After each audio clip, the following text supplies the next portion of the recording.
in the LinkedIn continuum. And for those in the audience, kind of think about this as questions that you should ask yourself. So Michael had asked earlier how many of you guys are on LinkedIn, and that's great that a good proportion of you guys are on LinkedIn.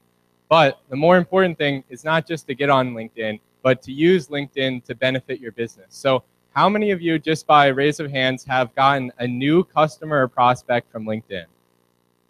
Wow, that's excellent. So that's about half of the room. How many of you guys have used LinkedIn to meet someone that you wouldn't otherwise be able to meet because if you called their company, you wouldn't get through? All right, that's excellent. So we have a pretty advanced crowd here. And then how many of you guys are 500 plus on LinkedIn? That is, you have over 500 connections. Great. All right, so I'm going to go a little more advanced than some of the slides are basic. We'll cover those pretty quickly, and then we can go into some of the more advanced topics during the presentation.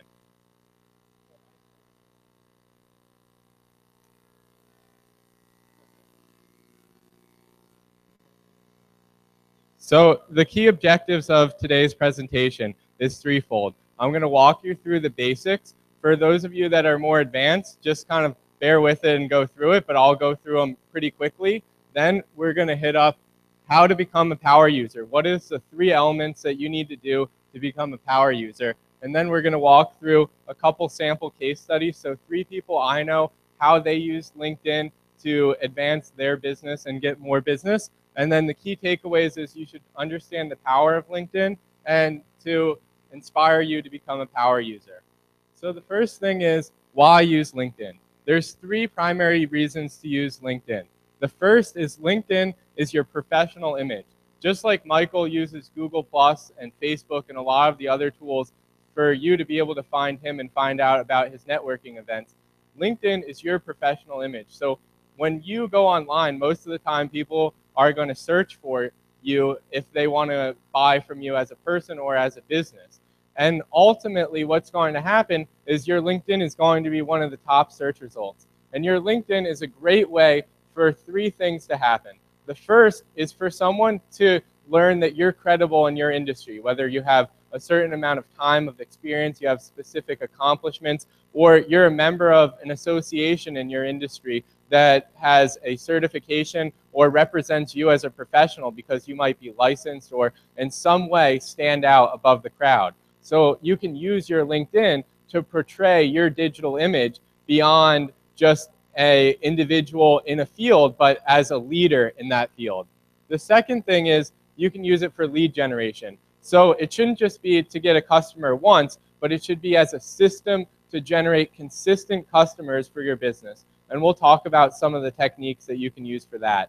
And the last is that once you have existing customers for your business, you might have 100 customers. LinkedIn is a great way to keep in touch with people on a regular basis. So whether you want to use it as your database, if you don't want to pay for a more expensive database like Salesforce or Zoho, you might be able to just use your LinkedIn. LinkedIn stores all of your contacts. It allows you to export your contacts if you want to reach out to them in email. And there's also some techniques which are more advanced that I'll talk about that LinkedIn allows you to message more than one person at once. So if you have an event, a promotion for your business, or just something that you want to let a number of people know about, like you came out with a new book or new education program, you can release that on LinkedIn, and that acts as your customer relationship system. So it's a very effective way to reach a large amount of people. So we're going to go right into it, and I'm going to start by going over the basics of what is LinkedIn and what are the core elements of it. So there's 4 core elements of LinkedIn. The first is your profile. Your profile describes who you are to the broader world. So the things that go into your profile is your headline. So when someone searches for you, it will say that you are that specific role. A lot of people put their title, other people put something they're looking for. So if you're looking to hire someone in your business, you might put that right up in your headline. Another element of your profile is essentially the experience and credibility. I'll be showing you a little bit of a breakdown of this. The other elements that are important in LinkedIn is your connections. So we talked about the LinkedIn capability of a customer relationship profile. or customer relationship management. It doesn't matter if you're using it for customer relationship management for new customers or for existing customers, but what matters is that you're connected with the people on LinkedIn. So if your customers are on LinkedIn, then it doesn't make sense to use it. But if your customers are on LinkedIn, then you can connect with them and it makes sense. So you got to make sure that with your business that you're able to find your customers on LinkedIn and you connect with them. Then groups is a more advanced function. So I'm going to, when we get to that, leave you a little more details on that. And the last is interactions, which is how people find about you on LinkedIn. So I'm going to dive into each one of those. First is your profile. So you can see a few elements of your profile on the screen. The first at the top, the guy that I have pointed out is Jeff Young. He is a LinkedIn guru in Ohio. He goes around and actually speaks at conferences all over Cincinnati area. So the reason why I picked him out is because he really knows what he's doing on LinkedIn. And if you're looking for like the ideal profile, just look up Jeff Young in Ohio, and you can see a lot of stuff. Like he uses a lot of the top capabilities. Like if you see under there, there's some posts. So he goes ahead and he posts about certain things related to his business. So he'll post about some LinkedIn tips. He'll post about the best practices that you can do. He'll post about common myths and misunderstandings.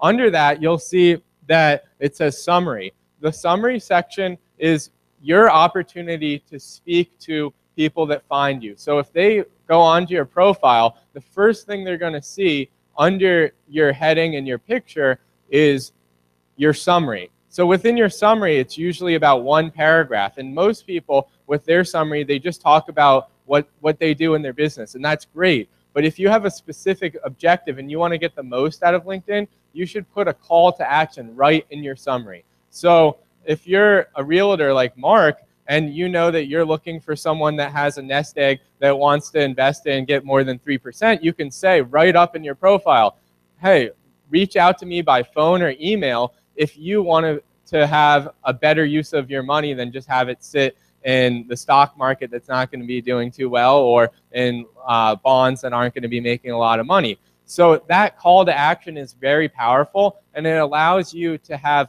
a direct contact or touch to the people that are within your profile or that see your profile. Additionally, you have to think about, like, your profile has lots of different components, but you got to think about it as a whole. Like, how does it increase the credibility of you as a person? So, for example, for me as a consultant, it's important that people understand that I understand millennials very well. So I will talk about things related to millennials on that profile and give examples of things that I've done in the marketing space. So just think about your business, and when you think about someone buys from you, what do they want to think about or hear about that you've done, and add that to your profile. There's lots of different elements from education to certifications that you can use, but it's not necessarily what you put on, it's about the results of what you put on. So now you have a good understanding of your profile. The important thing is connections. Your profile doesn't matter if you're not connected to anyone. So in terms of connections, the connections component, and I'll be going into some more details when we go over the power user function on how to connect to a lot of people, but this is basically what comes up. When you click, you get to see your connections, and you can filter and sort through. One of the techniques that Jeff Young recommends, which is kind of like an advanced technique, is that you can put tags on everyone that you're connected with. And this is very effective because LinkedIn only allows you to connect with 50 people at a time to send a message. They limit that so people don't spam like 500 people with the same message. So it's kind of LinkedIn's control, but what you can do is you can tag people. So one of the things that he does is he goes through all of his connections, and then he tags the last name of everyone by the letter that their last name starts with. So if their last name starts with a G or an A, then they will have a tag related to G or A. So if they want to send out a mass message, he'll just click A, and then it'll show up maybe 40 or 50 people with the last name of A. You can check the button to group those people together, because you can group people that are tagged together. And since there's 26 letters, you'll probably have less than 50 people in each category. And then it gives you a quick way to send messages to all the people that you're connected with. So that's a little pro tip. Next thing is your groups. So groups can become a very powerful tool on LinkedIn because it allows you to go beyond the people that you're directly connected to. So groups, you have to think about it on LinkedIn, is like the networking groups like what we're at here, the Lehigh Valley Elites, the BNIs, the LaTips of the internet. So there's a lot of different purposes of groups. The most common types of groups are typically alumni groups because there's lots of associations, and a lot of times like the alumni directors are just like, well, let's create a LinkedIn group. So just think about all the organizations that you're a part of, and most likely they have some type of meeting group or alumni group. Start by joining those because you already have existing camaraderie with those people. So that's going to give you a connection to them and an easy way to reach out. One thing that's awesome about groups, that's a pro tip, is when you're in a group, you can select the people that are in the group by just going up to the top right-hand corner. So you can't see it in this screenshot, but basically when you're in a group, it looks just like your feed. Like there's a series of content that goes down the side, and then in the top right-hand corner, it says like the number of people in the group, and it says members. If you click on that in the group, you can see everyone in the group. So this is great. Like, for example, if you were looking for someone that is a hospital, like I know Lori does a lot with hospitals for landscape design, and you wanted to look and find someone that's in charge of maintenance at hospitals, there might be a group for maintenance professionals. And then you can go in that group, and then you can just search hospitals, and then you'll be able to find all the people that are in hospitals in maintenance within a group. And then if you're in the same group as them, you can reach out to them directly without having to be connected with them. So one key important tip. So I don't know how many of you guys are professional users or just basic. So how many of you pay for the professional version of LinkedIn? None of you. Okay. So LinkedIn has upgrades to it where you can pay for the professional edition.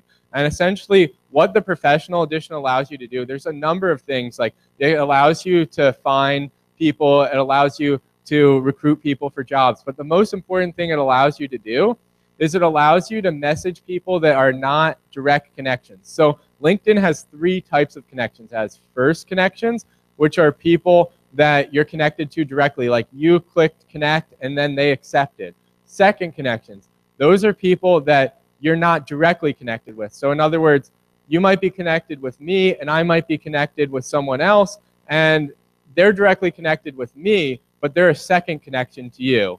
And then there's third connections, which are once removed from that. So in other words, there might be someone connected to me, you're connected to me, and then that person is connected to the person that I'm connected to. So think of it like kind of like a third cousin. And they're not that fun to hang out with, but they're there, so you can really take advantage of them. And then there's also people that are not connected to you at all. There's some more advanced techniques in the course that I do about how to work with them, but we're not going to cover that because that would be like a 30-minute discussion in and of itself. But it's important that you understand those 3 levels of connections, and that groups allows you to get and connect with people that are not within that key circle of your first and second or even third connection. So it can be very powerful to find people in terms of searching for the people you want to meet or sell to, and also to interact with them. So the last part is interactions. So how do you get people to come to you? How do you, as Michael, get people to find out about your programs and events and then eventually come to your events? So obviously the best way is to have as many connections as possible. But once you have connections, you want to show up in front of them. So just like when you're on Facebook, you might have friends or family that post pictures, and you see those pictures on your feed, and then you're like, oh, great, I want to check out those pictures and see what the last Cancun trip looked like and the one that you didn't get a chance to go on. So essentially, LinkedIn is the same kind of thing, except in a business setting. So when people go to conferences, when people write articles, and when people have certain types of things that they do in business, they can go and write about those. So essentially, there's 3 types of interactions with LinkedIn that allow you to show up on all of your connections' feed or their homepage.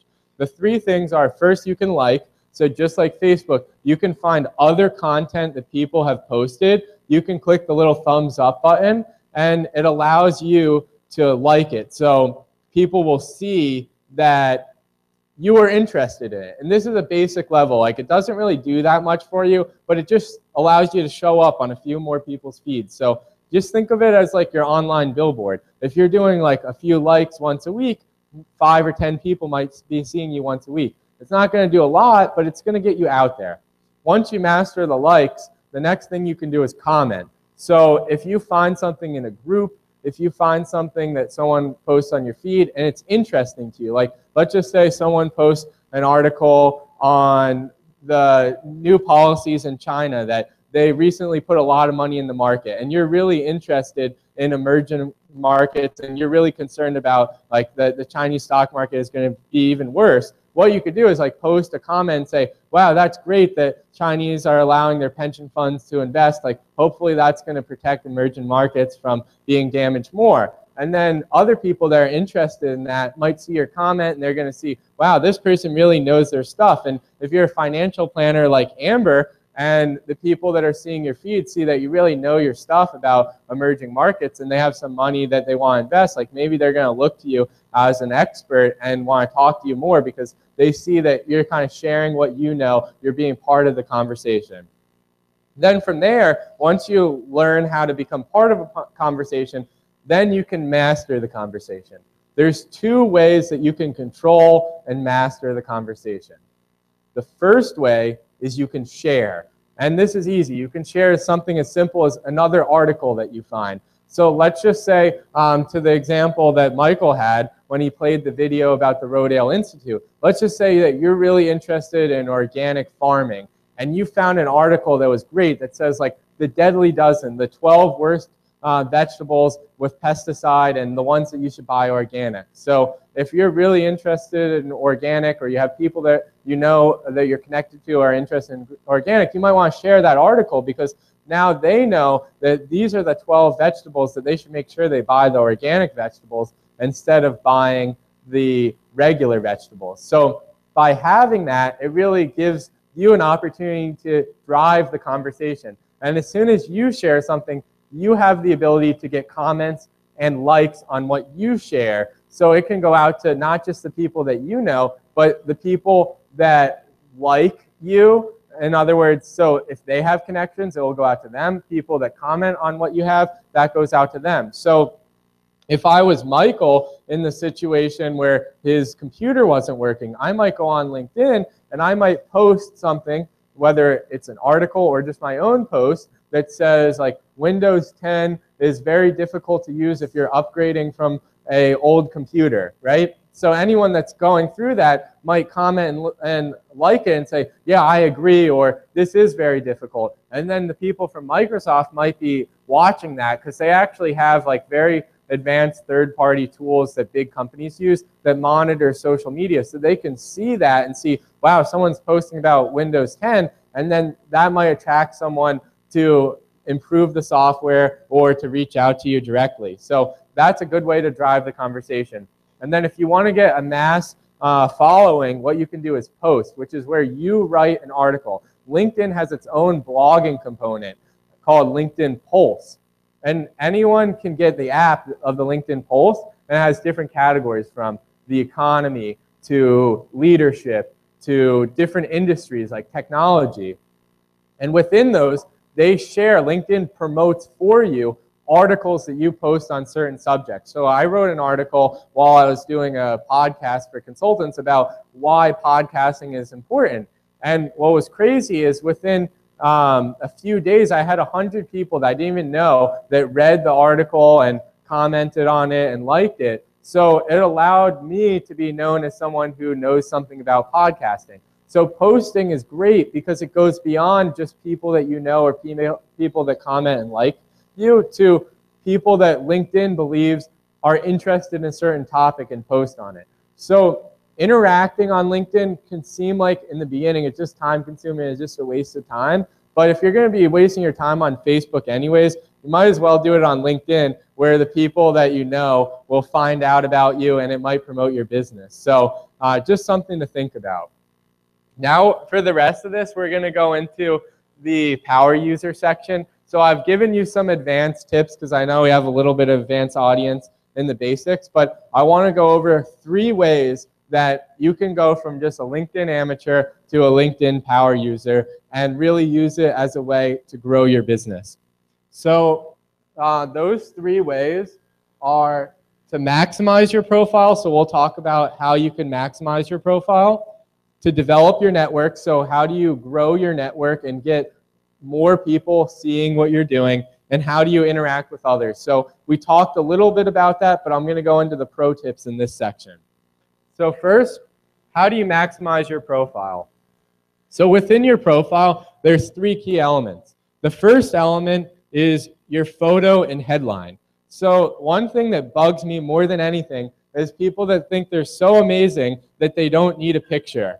That basically everyone recognizes your name and you're that much of a celebrity. And that's basically what you're telling the world when you decide that I don't want to upload a picture. People are either going to think that you're so creepy that you don't want to upload a picture, or they're going to think that you're so arrogant that people should just know your name. So I highly recommend you get a professional picture taken of you, or you have someone like Frank have a nice video from a previous event. You just take a snapshot and upload it. So it's pretty easy, and it makes a big difference because the people that don't have pictures, I pretty much don't usually connect with them unless they are that person like CEO of a bank or something like that.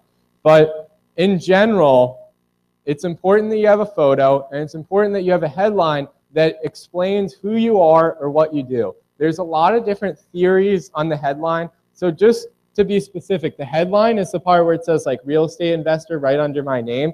So they give you about a little less than 200 characters. So think of it like a Twitter post to describe who you are, what you do. So this is something you can change all the time. Like it doesn't have to stay the same, but you just want it to capture who you are to an outside person. So if someone was to search for you, they can quickly identify yes or no, I want to learn more about this person, because your picture and your profile are like the main things that show up in the search. So those have to match with what you're trying to do. And the 2 approaches to doing that is either to say who you are, like what you do specifically, so I'm a real estate investor, or to say a specific thing that you're trying to accomplish. So for example, I could put in my profile, if it was really important to me, I'm looking for a developer to help for a business plan competition that I'm running. So I might say that I'm the organizer of a business plan competition looking for a developer. So anytime someone finds me, they know what I'm looking for.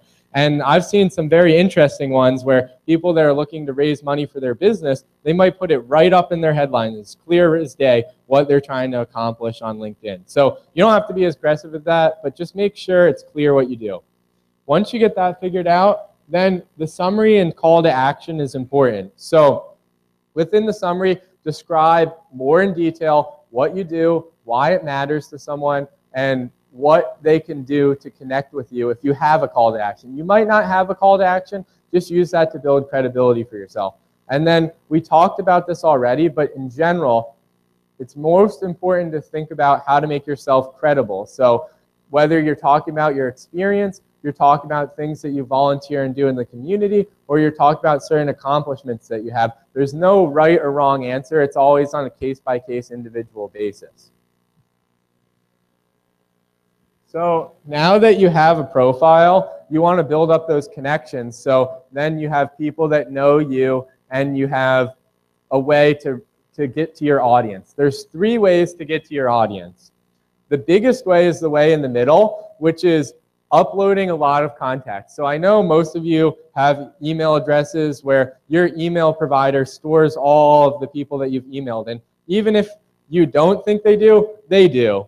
So anyone who has a Gmail has ever sent an email out, all those emails are stored by Google because they like to store all your information. So you can actually take advantage of that, and you just upload your Gmail address or your AOL address, and LinkedIn will pull all those emails and then it will request them. But you gotta be careful with that because LinkedIn's kind of abusive.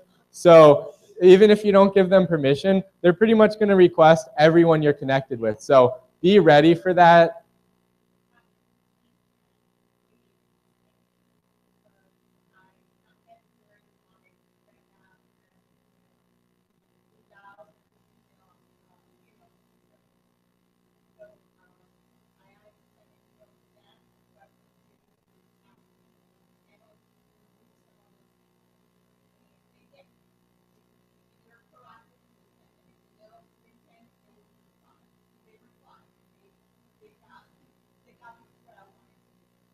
Thanks. Yeah, that's really good advice. And for those of you that didn't hear, Liz had accidentally connected her email, and LinkedIn sent out to 2,000 of her connections to request to connect with her, even people that she didn't want to connect with. So LinkedIn actually got in a lawsuit for doing that and lost. So they do it less than they used to, but they still do it. That's just what a lot of these social media companies like to do. They like to steal your information. So just be cognizant of it. And the thing that I can just recommend is just be ready for what's going to happen, because you're not going to completely control it. But you don't have to use this technique. You can use other techniques. This is just one to quickly get a lot of people connected. The two other techniques, one is people you may know. So LinkedIn has an algorithm based off of the people that you're connected to and your searches, and if you add your email to it. So they have an idea of people that you might already be connected to. So for example, if someone that has 20 overlapping connections with you is not connected with you, LinkedIn might recommend them as people you may know, because highly likely that if you have an overlapping circle of 20 people, you probably already know each other. So you can just go through that maybe once a week or once a month and just plus people. And one pro tip on this is actually a pet peeve of Jeff Young, our Ohio LinkedIn guru. So when you're in the people you may know section, when you press the plus button, it sends a generic message that just says, I'd like to connect with you. And oftentimes when people receive those messages and they don't remember where they met you, they might not accept you just because they don't remember where they met you, but they still might want to connect with you. So be careful that when you send that out, that the person that's receiving it most likely will remember you. If not, the better way to do it is when you find the people you may know, click on their profile. So then you go into their profile. Once you're in their profile, what you can do is click connect. When you click connect from that menu, it asks you, how do you know them? So you select how you know them, whether they were a friend or what business you were connected with them on. And then you can write a little message. So then they'll see a message that says, hey, we met at the last Lehigh Valley Elite meeting, and I just wanted to connect with you on LinkedIn. So then when that person receives the connection request, then they know the context of where they met you.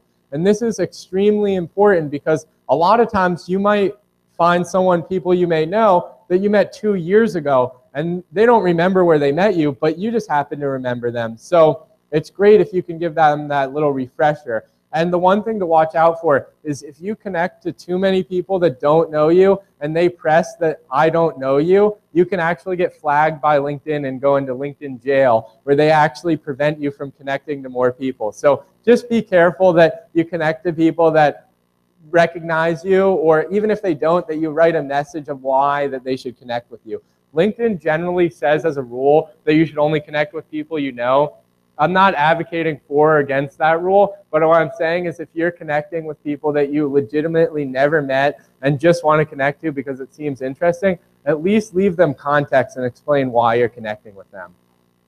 So the last way to connect with people is a derivative of what I said, which is essentially you can search for people by name on LinkedIn, go to their profile, and then just click connect. So if you know someone, of course, all you have to do is search for their name and find them. Sometimes you'll be surprised. There's a lot of people that have the same name. So what you can do is if you can't find them right away, there's a lot of filtering options on the left-hand side of the search. So easiest filter is just filter by geography. And then there's definitely going to be less than probably 100 people in that geography with the same name. So definitely a great way, but it's not going to be the fastest to go one individual person at a time. So it will take some time for those of you that are not at 500 plus to build up to that. And you don't actually have to get to 500 plus. It doesn't matter. The more important thing is that you're connecting with the people that are going to advance and grow your business.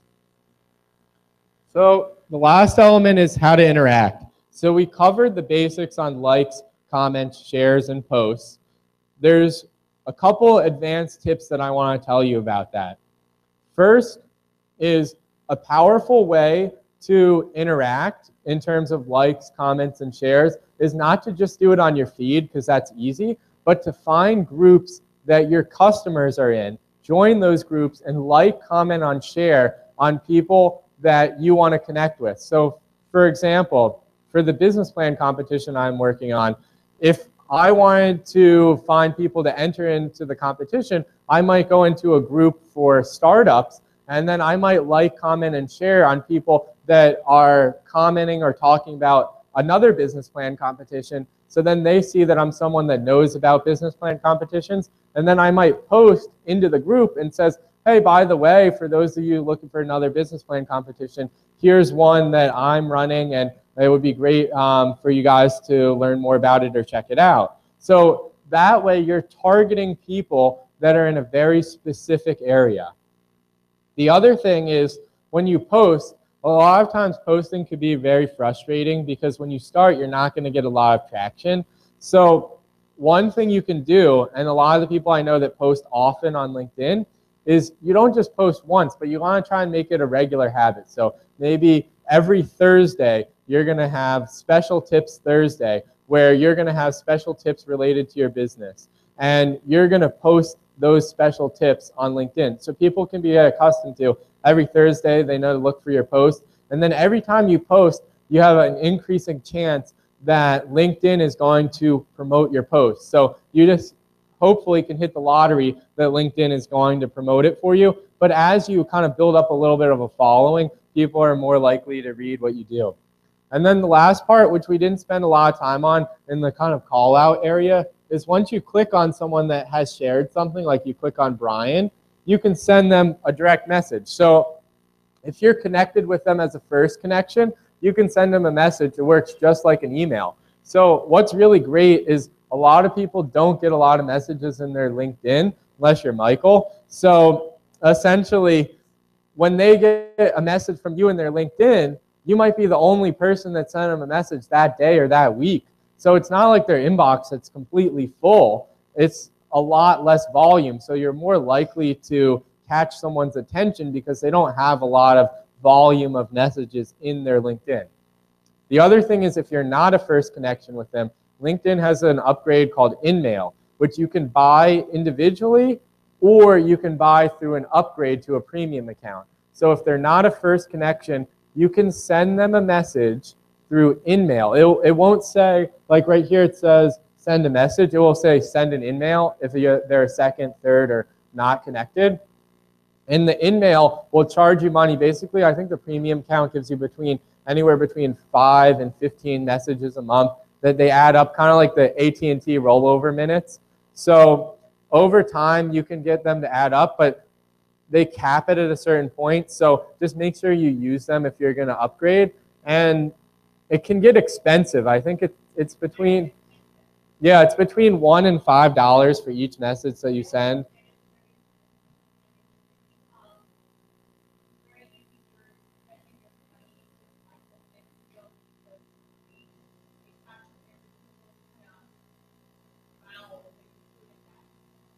Yeah, so there's a few things in terms of that, in terms of advanced tips.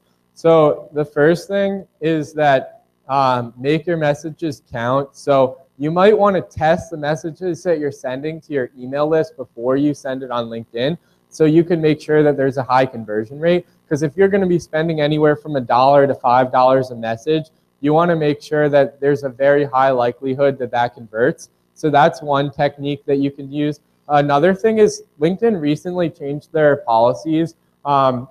They used to be like if someone, you pretty much get charged every time, but sometimes LinkedIn gives you leeway. So if the person responds and engages, it's less expensive for you and it doesn't always use up all your LinkedIn mail.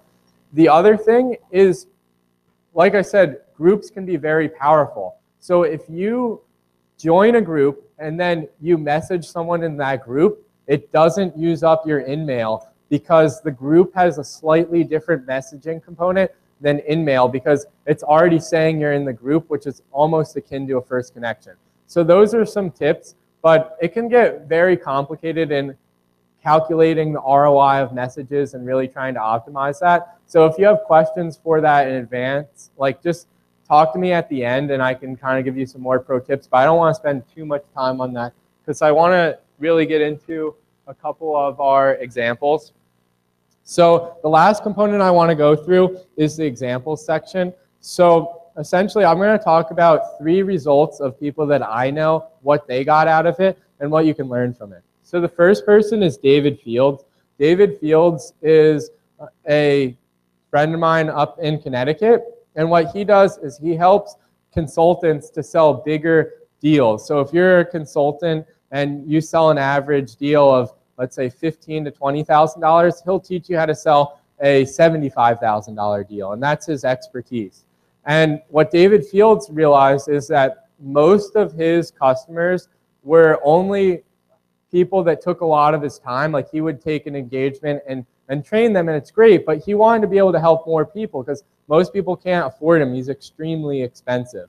So he decided that he was going to create a course, and he created a course called Client Acquisition Formula.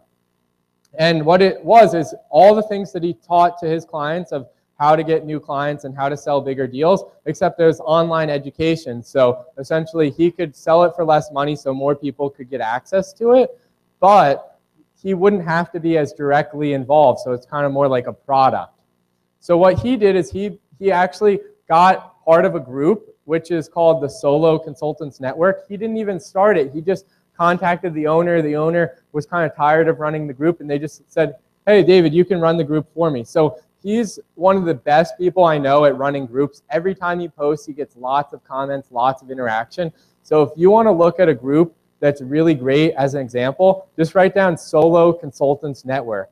And it's run by David Fields, and you can see how he runs it. But what he did is he launched this product that he sold a course, and about 20 of the people that registered from his course all came from his LinkedIn group. And at charging like $1,000 to $2,000 a course, that really adds up to a nice chunk of change. So you can see, although it's a lot of work to maintain a group and keep it running and develop content on it, if you have a goal, a strategy, and approach, and something that you're going to do related to your business, it doesn't have to be a product or education. It could just be a promotion. Like, let's just say you're launching a new service line, or you're running an event, or you're promoting a special aspect of your business that is seasonal. You can promote that aspect of the business and leverage your group on LinkedIn that you've been building relationship and interacting with that, because it's kind of like they're your newsletter, or they're your focus group, and you can release that product to them. Another person is someone that works at a big IT company I used to work with. And Joe, he was very concerned about, how do I get big customers? Because he has a software product that he sells that helps big customers to manage all of their projects and make sure that they're very likely to succeed. Because as a lot of big companies work, like, they spend all this money on software projects, and most of them don't amount to anything or go anywhere. So this software that he sells helps them to be effective and go somewhere. So it's very difficult to sell big companies software because they already have, it's like another piece of software. So what he did is he used LinkedIn in a different way. He combined LinkedIn posts, so he posts regularly, he writes articles with emails. So what he would do is he would send out email to an email list. He would get people that he knows on LinkedIn, or he would buy lists of people, and then he would post about it on LinkedIn. He would send an email, so the people in the email would get access to the post. And then when they comment on the post, he would know that they're interested in that subject or topic, and then he could follow up with them and message them directly. So it's almost like, if you think about it, a more advanced version of telemarketing. Like, you might send something in the mail to someone's house, you might wait a couple days and call them, and then if they respond well on the telemarketing, you might have like some level of a follow-up interaction or a second call. And the same thing with LinkedIn. He sent out an email to a group, he saw who responded and interacted with his post, and then he followed up with them. So LinkedIn can be integrated into other techniques or approaches that are more of like a multi-channel, more advanced marketing approach. And that's what Joe did, because it's very difficult for a software company to sell to a big company. So you have to use creative approaches. And I'm sure a lot of you guys have existing marketing approaches that can be integrated into what you do on LinkedIn. And that's one example of it. And the last is my business partner, Steve. So Steve and I run a business incubator in Bethlehem called Hatch House. And the idea is that if entrepreneurs live together, they're more likely to be successful. So we allow them to live together, have office space, and we give them access to a network of mentors. And we've recently gone into the idea of connecting with community colleges and allowing them to license our content or take advantage of our space. And one thing was, well, how do we find community colleges that are interested in entrepreneurship? So one thing we didn't really talk about, but it's really cool, is LinkedIn is like the most powerful people search engine in the world. So even if you don't take anything out of this, you don't like this comment, like, and share, you don't even like using LinkedIn, it's better search engine than Google. Because if you're looking for a person, you're looking for someone that's going to be able to help you accomplish your goal, you can just go on LinkedIn. You could search for the name of the person. You could search for a keyword related to what that person does, or you can just search for a company and then find any role in that company. You could find the CEO, you could find the marketing director, you could find whoever is your buyer. So what Steve did is he said, I want to find who's the most important person in community college entrepreneurship. So he found on LinkedIn there's this organization called NACE, which is the National Association of Community Colleges in Entrepreneurship. And essentially, he was like, well, what do I do now? Like, I found the organization. So on LinkedIn, he searched for the people that were running the organization. He found the president of the organization. He reached out to her on LinkedIn and said, hey, I run this business incubator. We're looking to get involved in this association. And he was able to leverage that not just to a call, but also to an invite to a conference they're running in Houston. So now he's going to go out there and be able to meet with hundreds of community colleges interested in entrepreneurship just because he decided that LinkedIn is a great way to search for the people that I want to meet. So even if you don't take anything else from this, like LinkedIn is the most powerful search engine. And you can find anyone that you want to know, and it gives you a good chance to be able to connect with them. So I'm going to leave some time for questions, but before I close, I want to give you guys an opportunity to kind of like take your LinkedIn to the next level. So what I did is Steve and I created a course, and this course goes through everything I covered today, plus a whole another level of details. We talk about some of the things that I talked about, like advanced techniques to reach out to people that are beyond your third connections, how to really understand the details of using groups so you don't have to spend that $5 on everyone that you want to connect with, and how do you get people to find you like Michael. So all these things can be extremely beneficial to your business. Like, I'm sure that for most of you, the average customer, when you get them, is more of a lifetime value than $100. So what we did is we created the course. It's 2 hours of content. It's 29 pieces of content. So some of it's videos, some of it's checklists, action guides, how to do it.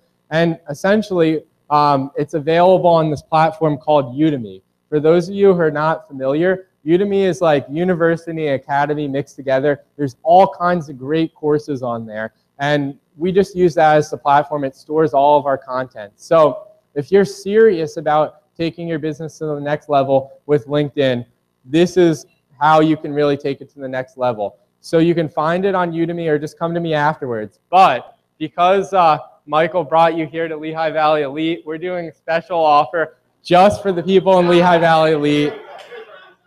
$27. So anyone in Lehigh Valley Elite that's watching this or here today, you can have access to it. The promo code is LV Elite. So you just go to udemy.com and you search for how to become a power user, or search for my name or Steve Berner's name. You'll find it, type in the code, and you'll get access to it. If you need help, I can show you afterwards, or you can even sign up like from Michael's computer. But with that, I will leave it to questions.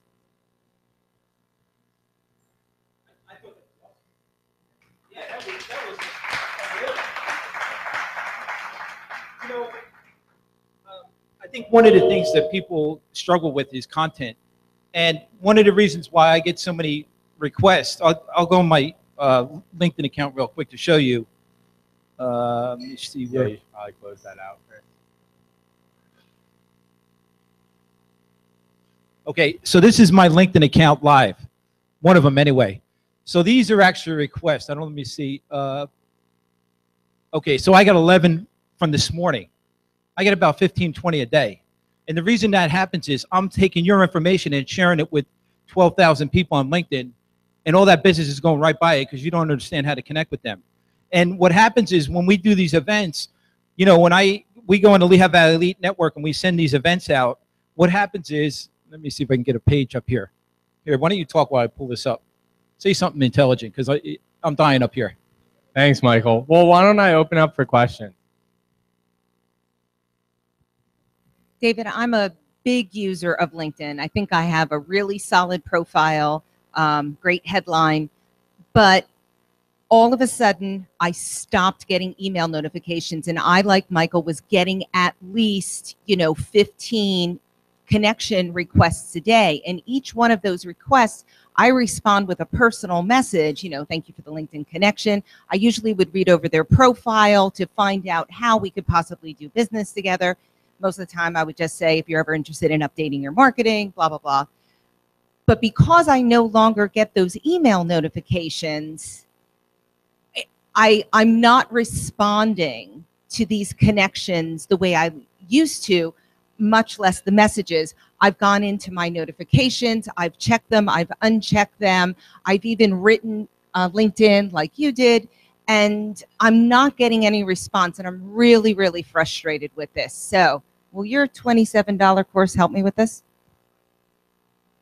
So unfortunately, our course does not cover the back end with LinkedIn, which is your profile and settings. But the point is, it allows us to add that so we can add some more details. But if you want to talk with me afterwards, I can take a look at it. It might have something to do with your email provider, because sometimes, a lot of times, it gets caught in spam. So what I would recommend is create another email account, tie your LinkedIn to that email account, send the notifications to that email account, make sure that it's not your email provider, and then if it is your email provider, you can have that account forward to your other email account, and then if it is not your email provider, then you can have me take a look at your LinkedIn. I'll see how I can change it in the settings.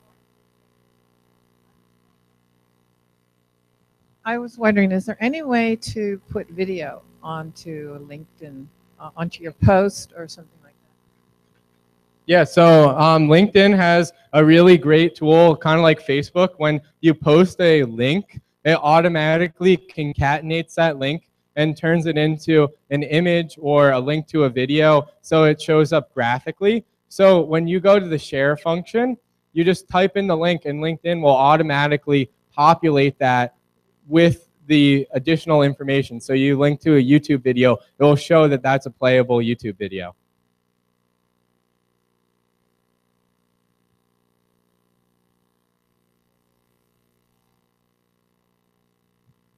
Quick question on connections. So there's a way that you can block people from seeing your connections. And I did that because I'm in a very cutthroat industry. And a gentleman, I use that term loosely, who I used to work with, was going through my list and trying to connect with everybody on it, including some former clients. How important is it that people be able to see your connections versus me trying to protect the identity of my connections from people like that? So that's a great question. There's a